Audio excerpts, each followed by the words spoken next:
A씨는 최근 직장 동료가 블로그 글쓰기를 통해 짭짤한 부수입을 올리고 있다는 소식을 들었다. 요새 블로그 수익이 괜찮아. 맛집도 협찬으로 다녀.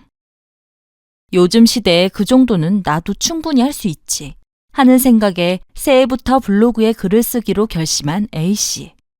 이 정도는 챗GPT로 쓰면 되겠는데? 하지만 생각보다 조회수가 크게 늘지 않고 쓸 이야기는 점점 떨어지고 있어 매일 낙담을 하고 있다.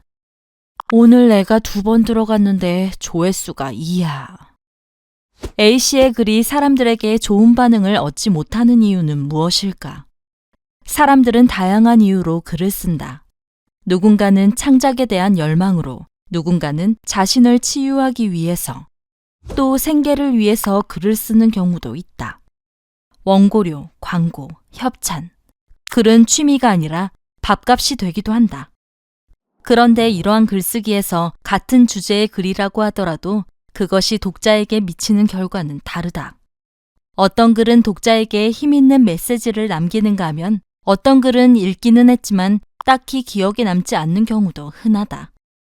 이 모든 것은 결국 글쓴이의 철학에 의해 좌우된다. 독자의 마음을 살피면서 눈높이를 맞추려는 소통의 철학이 없다면 한 사람의 마음에 온전히 스며드는 글을 쓰기는 힘들기 때문이다. 인공지능만을 활용해서 쓴 글을 예시로 살펴보자. 인공지능의 글쓰기를 조금 거칠게 요약하자면 패턴에 대한 수학적 모델을 따라가는 것에 불과하다. 수많은 공통점과 유사성을 공부하면서 글을 연결해 나가는 과정일 뿐 인간의 생각과 감정을 대신해 줄 수는 없다. 내가 쓰는 글 안에 자신만의 철학이 일관되게 유지될 때 글쓰기의 과정과 결과는 근본적으로 달라진다. 그렇다면 철학이 있는 글은 어떻게 쓸 수 있는 걸까? 질문을 먼저 세운다. 한 편의 글이란 곧 하나의 질문에 대답하는 과정이다. 독자들이 그간 하지 못했던 질문을 제기하고 거기에 대한 답을 설득력 있게 써내려가는 일이다. 이를 위해서는 사물과 현상을 하나의 방향에서 바라보지 말고 다각도로 조명하는 일이 필수적이다. 예를 들어 60대 은퇴자라고 하면 어떤 것이 떠오르는가?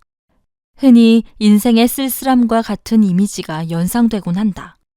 하지만 관점을 바꿔보면 어떨까? 사회적 역할에서의 완전한 자유와 평생 해보지 못했던 새로운 일에 대한 의욕, 심지어 인생의 반란을 꿈꾸는 이미지를 떠올릴 수도 있다. 이렇듯 세상의 이면에 관심을 기울이며 나만의 질문과 관점을 만들면 독자들에게 새로운 시야를 주는 신선한 글쓰기를 할 수 있다. 독자 머릿속에 남길 한 줄부터 역산한다.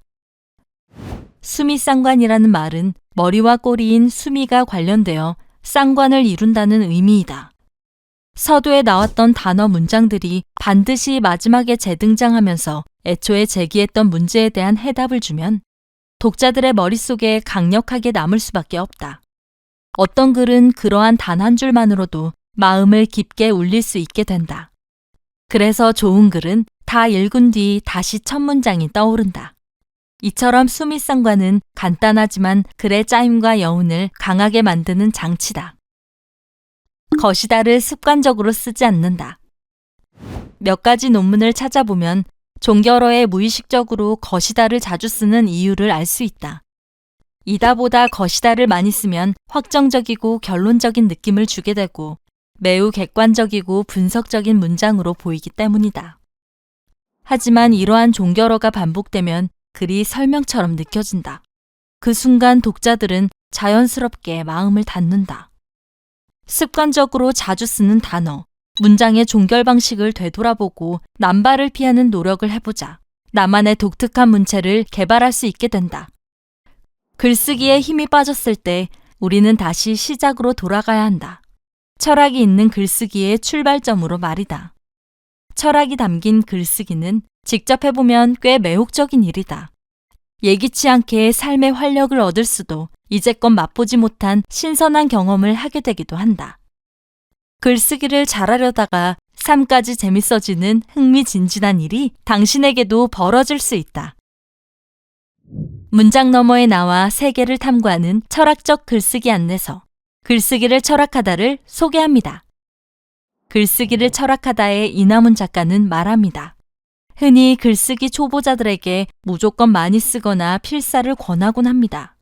그러나 저는 이보다 우선하는 것이 자신만의 글쓰기 철학을 바로 세우는 일이라고 생각합니다.